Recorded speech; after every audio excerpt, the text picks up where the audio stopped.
Welcome to Local Edition. I'm Tracy Young. In January, Governor Schwarzenegger released his 2008-2009 fiscal budget, and he called for a fiscal emergency because of an anticipated $14.5 billion deficit. And joining us to talk about how the legislature is addressing this deficit is Assemblyman Bob Huff, who represents the 60th District, and he also serves as a Republican caucus chair. Assemblymember, I feel like you and I have had this conversation so many times. I guess the good news is hopefully I and our viewers are much more well in depth and informed about our budget, but we're having the same conversation. Why? Well, we've had some years of very good expansion, and the legislature always wants to implement new programs. Some of us, I haven't voted for one of these budgets because I've seen that we're going to be coming into a decline. They spend more than they bring in. And so it's one of these things where eventually what happens is what happens, and it's exactly as what we thought it would be. We have declining revenues. It's going to be a tough one to get out of this, but it does give us an opportunity for change this year.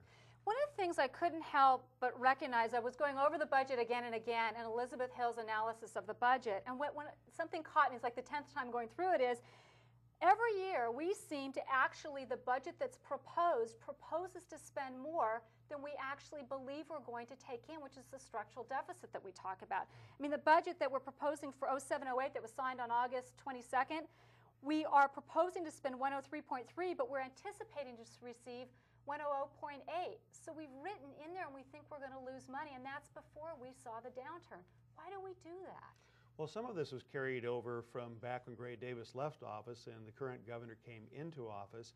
And so we've carried over this structural deficit, but we've been blessed with an expanding economy.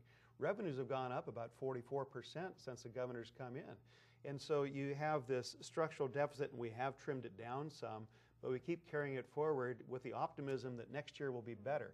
And so you always have more programs coming on. We've been bailed out because of expanding revenues, but now when you're in a contracting economy, just the opposite happens. Now when you, particularly if you had rosy optimism, because budgets are based on guesses, so if you're rosy optimistic and it turns the other direction, it just makes the problem that much bigger when it happens.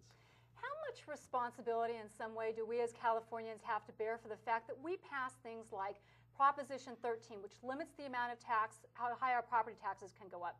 Yet we also pass things like Proposition 98 that say we feel very strongly about education. We want a large portion of our budget to go for that. So what does that leave for you as a legislature if we go to you and say you can do this and you can't do that, but you make the budget work? Well, it does create a problem because there's so little of the budget we can actually massage without going back in and changing everything through initiative. But keep in mind, Prop 13 and Prop 98 were the response of the voters when they didn't feel the legislature was being responsive. The unfortunate thing about initiatives, I mean, it does ultimately give the voters the power, but they don't go through all the vetting committees that you do when you're trying to get good policy passed in Sacramento. And so what you get are imperfect vehicles that in a situation like this become this anchor on us that we just can't drag along as we're trying to be responsive quickly to the situation that's unfolding.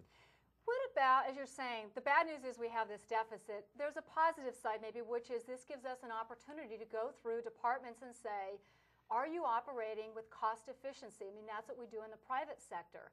We look at $57 billion set aside out of 102 for education. I don't know the answer to this, but is it time to start looking through and saying, are we spending the right amount for education? Are we spend, for example, 10% of our budget on the prison system?